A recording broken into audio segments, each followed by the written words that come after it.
په آی پی ایل کې د راشد خان تیرو لوبې د ګڼ شمېر مبصرینو پام ځان ته رااړولی دی.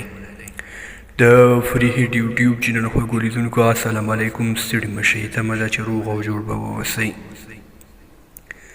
خوږو لیدونکو که تر اوسه مو زموږ یوټیوب چینل نه وي سبسکرایب کړی، هیله ده زموږ یوټیوب چینل سبسکرایب کړئ، د زنګولي نښان او شرنګوي اول انتخاب کړئ تر څو زموږ هره نوې ویډیو تر نورو وړاندې تاسو ته در ورسیږي.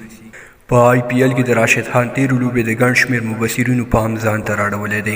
د 2024 کال آی پی ایل سیالیو لومړۍ لوبه تېره ورځ د ګجرات ټایټنز او چینایي سوپر کنګز لوبډلو ترمنځ پیل شوه چې ګجرات لوبډلې په 5 وکټو وګټله.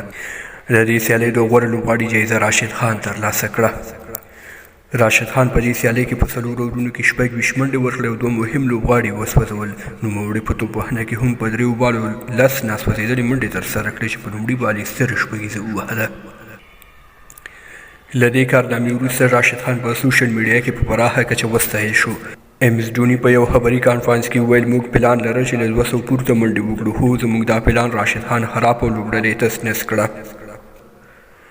مشهور ژورنالیست فرید خان بیا ویلي، راشد خان په لاهور کې هم اتل و، په شارجه کې هم اتل و او په احمد آباد کې هم اتل دی. هغه د نړیوال کلاس لوبغاړی دی.